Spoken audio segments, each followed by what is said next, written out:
de la non-existence des dinosaures. Les dinosaures, encore un dogme de la science qui amuse petits et grands. Pourquoi un dogme ?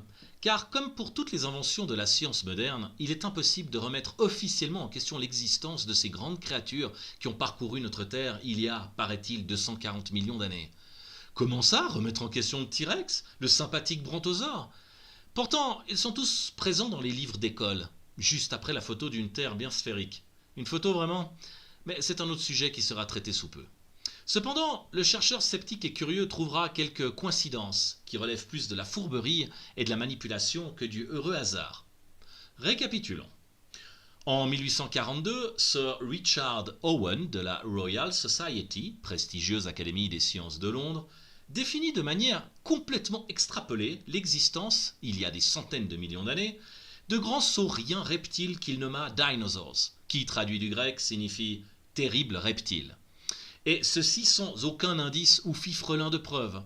Car en effet, en 1842, aucun fossile ou indice n'avait jamais été retrouvé par qui que ce soit sur Terre. Il y avait bien de grandes dents trouvées par Gideon Mantell en 1822, mais la communauté scientifique estimait qu'elles avaient appartenu à des rhinocéros, tandis que Gideon, lui, décida qu'elles avaient dû appartenir à un iguane, mais 20 fois plus grand que la normale. Comme pour les dinosaures, on ne peut inventer un animal inconnu et définir sa taille, son apparence et son poids seulement à partir d'une seule dent.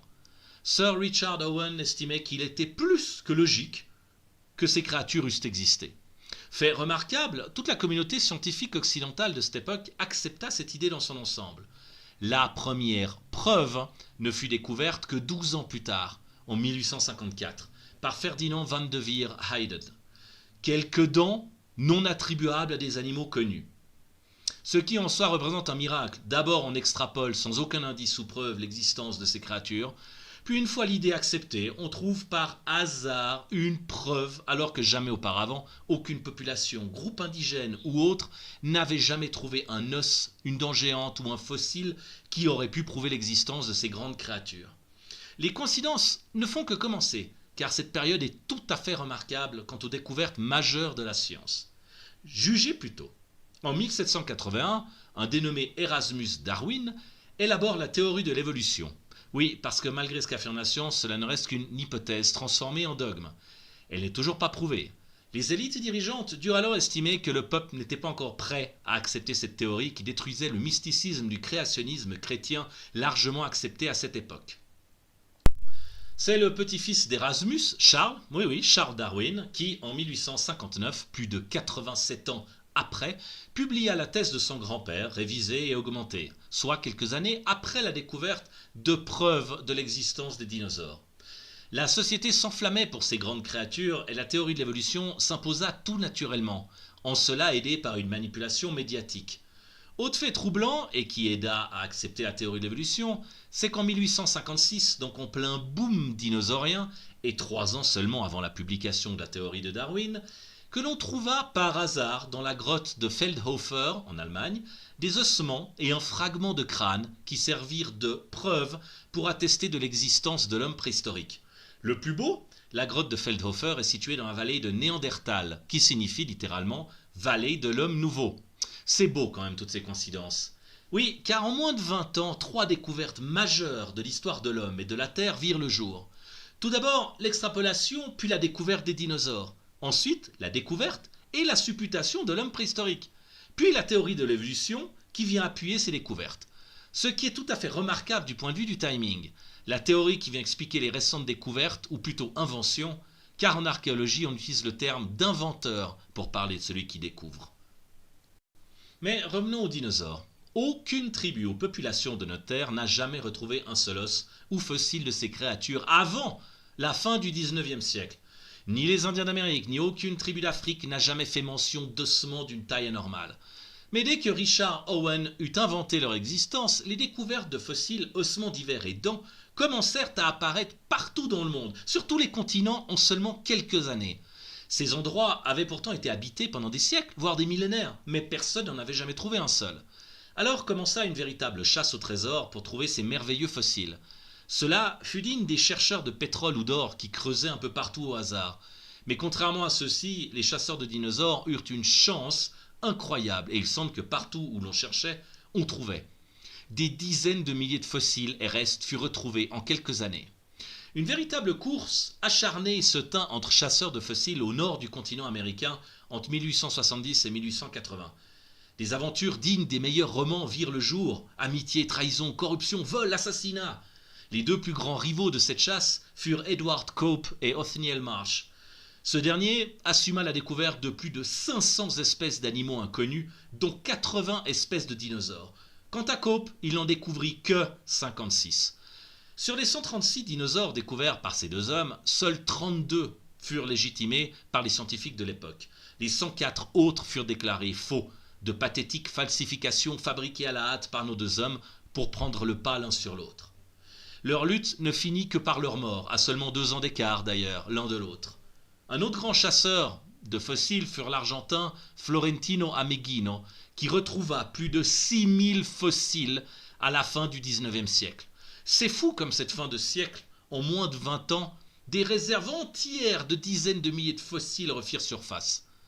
Un autre exemple, l'Américain Earl Douglas, qui en l'espace de 13 ans, entre 1909 et 1924, envoya plus de 700 000 tonnes de fossiles au Carnegie Museum. Mais cela ne s'arrêta pas là. En 1997, le docteur Louis Chiappé découvrit en Patagonie plus de 1000 œufs de dinosaures fossilisés.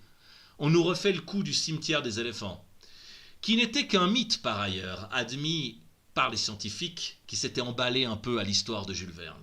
Même Spielberg n'avait pas osé inventer tout ça pour son Jurassic Park. On est quand même en droit de se poser de légitimes questions quant à ces quantités de matériel retrouvé, car cela défie les lois des probabilités. Surtout quand on sait que jamais auparavant un seul homme n'avait trouvé ne fût-ce qu'un seul os. La machine marketing s'était mise en route. On retrouvera ces mêmes luttes, rivalités, chasses et coïncidences en Égypte, avec les tombeaux et les momies. Là aussi, il y a beaucoup à dire. Ce qui est fantastique, c'est que, contrairement aux manuscrits perdus qui ont une fâcheuse tendance à être découverts par des enfants jouant dans des grottes, ou des cavernes à l'art pariétal découvertes fortuitement par des spéléologues, les fossiles et os de dinosaures sont toujours mis au grand jour par des spécialistes, des paléontologues, qui justement les cherchent. Aucun ouvrier creusant le métro, une mine, un puits de pétrole ou n'importe quelle autre foreur de la Terre ne tombe dessus lors de son travail, ou alors c'est quand il est dirigé par un spécialiste et ne sert que de main-d'œuvre. Il est à noter qu'à ce jour, aucun squelette entier n'a jamais été découvert, la reconstitution des dinosaures n'étant qu'un jeu d'extrapolation des scientifiques à partir d'une dent, bout de crâne ou ossement divers, avec une grande dose de fantaisie d'ailleurs, comme pour le T-Rex. Tout d'abord dépeint se tenant droit sur ses pattes avec la queue traînant par terre, les scientifiques révisèrent leur jugement et il fut déclaré que le T-Rex se déplaçait le corps à l'horizontale. Puis, il y a quelques années, il fut analysé que notre ami, le T-Rex, ne pouvait même pas courir. Bref, le problème est le suivant. Les supputations des paléontologues peu sérieux qui inventent des animaux en constituant et non en reconstituant, des puzzles squelettes géants, ne résistent pas aux tests technologiques faits sur ordinateur à l'aide de modèles physiques. Le ridicule arrive à son apogée avec le brontosaure, qui n'est qu'une invention, aveu fait par les paléontologues eux-mêmes. Ce sympathique dinosaure ne fut qu'un mélange de 2 spécimens. Mais le mal était fait, tout le monde y a cru, et les médias, musées, films entretiennent ces mythes sous l'excuse de ne pas détruire les illusions des ch'tis enfants. Par contre, leur mentir ne pose pas de problème moral. D'ailleurs, on entretient beaucoup de mensonges envers les enfants, on en reparlera plus tard. Le prestigieux National Geographic, lui aussi, se fait pincer en flagrant délit de faux. Il présenta au monde entier, dans un numéro spécial, la preuve ultime que tout le monde attendait, le chaînon manquant entre les dinosaures et les oiseaux. Mais il s'avéra que ce n'était qu'une fabrication, mélange de plusieurs animaux, fabriqués par 2 fermiers chinois. Le National Geographic dut se rétracter dans la plus grande honte. Cela donne quand même une bonne idée du sérieux de ces grands journalistes universitaires scientifiques aux dogmes inaccessibles. Le Saint Graal qui représente le chaînon manquant entre l'homme et le singe aussi a posé de sérieux problèmes de faux. Les adhérents à cette farfelue hypothèse qu'est l'évolution singe-homme ont tellement hâte de la prouver une bonne fois pour toutes que l'on n'est pas au bout de notre amusement. Il faut savoir que tout, et j'ai bien dit, tous les os composant les squelettes de dinosaures exposés dans les musées du monde entier sont des copies en résine. Officiellement, on cache les vrais dans les sous-sols des musées afin de préserver ces précieux trésors de la lumière, de l'air et des dégâts éventuels occasionnés par des touristes béats venus admirer ces créatures qui, si elles n'étaient pas de taille gigantesque, n'intéresseraient absolument personne. Mais alors, qui les fabrique, me direz-vous? Eh bien, il existe un grand nombre d'artisans extrêmement habiles qui œuvrent dans le monde de manière tout à fait officielle, payés pour fabriquer des faux aussi vrais que les originaux, faisant d'eux des faussaires officiels et légitimes. Ces artisans en France, par exemple, travaillent à l'atelier de moulage du Louvre et sont passés maîtres dans l'art de la copie d'œuvres d'art et sont donc autorisés sur demande spéciale des musées à fabriquer des copies. Hors de France, la plus grande usine de copie d'os, d'œufs, de dents et autres morceaux de dinosaures est en Chine. Le cliché réducteur qui nomme les Chinois copieurs de tout ne leur rend pas justice. Il est vrai qu'ils copient énormément, mais simplement parce que le monde entier leur demande de fabriquer à peu près tout ce qui se vend dans nos magasins. Les Chinois, à force de fabriquer tout pour tout le monde, ont développé un savoir-faire hallucinant. Ils maîtrisent la fabrication de copies architecturales, comme le Sphinx par exemple, pour les besoins d'un film ou d'un documentaire, une reproduction de grandeur nature, ou des tableaux, qui se revendent ensuite comme des copies françaises aux touristes à Paris. Les Chinois possèdent actuellement des musées gigantesques abritant des milliers de dinosaures. Je pense que tout le monde fait des faux, c'est très plausible. La méthode mise au point est très simple. Des fossiles ou restes sont fabriqués, puis mis sous terre par des paléontologues peu scrupuleux, puis découverts à la grande joie de ces derniers. Comme au Japon par exemple, où ce fameux paléontologue Shinichi Fujimura, surnommé la main de Dieu, dû à l'importance de ses découvertes, pris sur le fait en train d'enfouir des fossiles. Il aura entretenu ce mensonge pendant plus de 20 ans. Si on a pu tricher sur des tombeaux, des fossiles, des momies, on peut accepter que l'on ait triché sur les dinosaures, qui sont en plus les plus difficiles à avaler. Le marché du faux dans l'art, l'histoire et l'archéologie existent depuis la fin du 19e siècle. Oui, encore cette époque, il s'est passé beaucoup de choses à la fin du 19e siècle. Et entre les dinosaures, l'homme préhistorique et les momies, tombeaux et artefacts égyptiens, ce marché est devenu plus que lucratif et très protégé. Tant qu'il y aura des gogo collectionneurs prêts à payer cher pour des restes d'une ancienne civilisation, les faussaires continueront leurs méfaits. Les dinosaures n'ont jamais existé, aucun fossile ne peut être donc découvert. Cette invention n'a servi au départ que pour commencer un mensonge sur le passé de l'homme, inventer ce qui n'existe pas, lui créer un passé, comme l'implantation de souvenirs chez les clones de Blade Runner, le film de Ridley Scott 1982. Le mensonge des dinosaures a posé les bases, l'homme préhistorique, quelques années après, l'a alimenté, puis la théorie de l'évolution l'a scellé. Remplacer le créationnisme par l'évolution a servi à réduire définitivement l'homme dans un rôle d'animal, à peine évolué. Tout est invention pour que l'homme ou qu'il regarde voit quelque chose. On a créé des animaux gigantesques pour faire rêver, qui ont laissé des restes dans la terre, un passé de singe pour rabaisser, un futur utopique basé sur le transhumanisme et un espace explorable. Comme pour les religions et mouvements spirituels, il y en a pour tous les goûts. En conclusion, les dinosaures, comme la conquête spatiale, ne sont que des inventions franc-maçonnes, entretenues par les médias et le cinéma, d'ailleurs aux mains des mêmes organisations, et qui fournissent un revenu gargantuesque aux divers pays et ou entreprises. La NASA a un budget de 51 milliards de dollars par année. Un squelette recomposé peut se vendre jusqu'à 10 millions de dollars. Ça laisse rêveur. Entre la vente directe aux musées, aux touristes, collectionneurs, retombées indirectes économiques pour des régions, produits dérivés comme les jouets, peluches, films, dessins animés, etc., cela représente plusieurs milliards par année. Il faut comprendre que pour faire accepter ces mythes fabriqués, le cinéma est un facteur très important.